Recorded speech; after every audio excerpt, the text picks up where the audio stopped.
As the United States Constitution was being fortified, founding father Benjamin Franklin wrote to a French philosopher, quote, "Our new Constitution is now established, and has an appearance that promises permanency.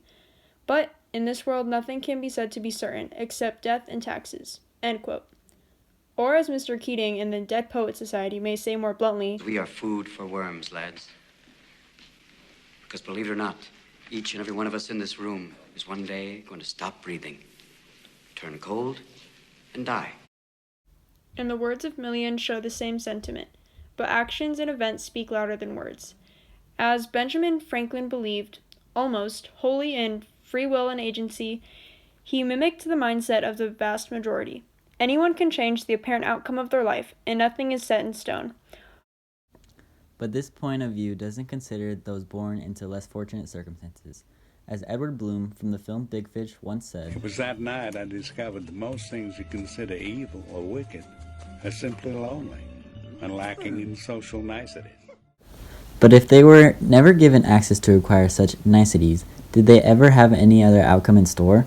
One such example of an individual fated into the dire situation they were born into is Frankenstein's monster, who was born into unfortunate circumstances, an undeniable feature of fate. To begin, even his creator admits that his, quote, "limbs now tremble and my eyes swim with the remembrance, but then a restless and almost frantic impulse urged me forward," end quote. Shelley, page 33. An impulse that is one of the sole reasons he was able to create another form of life, a form of life that did not consent or have say in his creation, a creation he was able to make because, quote, "disorder indeed owed its origin to some uncommon and terrible event," end quote. Shelley, page 39.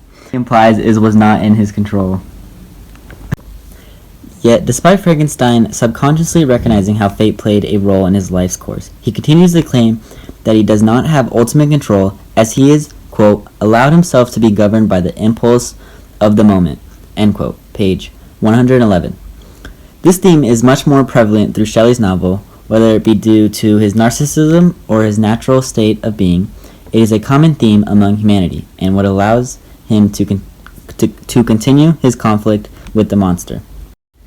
To further illustrate how fate is not often recognized for the control it has over our reality, refer to the 1999 science fiction film The Matrix. We are under attack!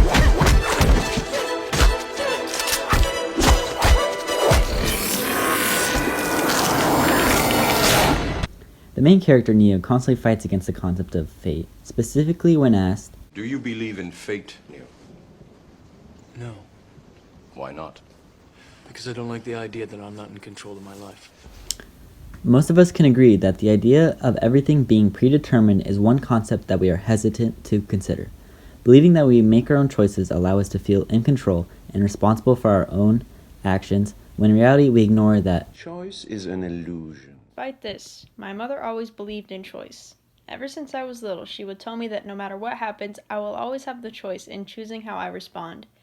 This in turn has led me to become the person I am, as a result of my belief in ultimate free will. So, regardless of whether or not fate decided how I may respond, my understanding of the world has been formed around the idea of having my own agency, even since I was young. While The Matrix communicates this idea plainly, Dead Poets Society does so more subtly. As Mr. Keating has his class look at a previous set of students which were born into completely different circumstances and time, but have the Same haircuts, full of hormones, just like you. Invincible, just like you feel. But who are we to blame them? Feeling is all we can operate off of, and is what differentiates humanity from our inner animalistic tendencies. We need the illusion of free will to continue on, as fate is a discouraging concept. So, as we conclude, we will ask you to, If you listen real close, you can hear them whisper their legacy to you.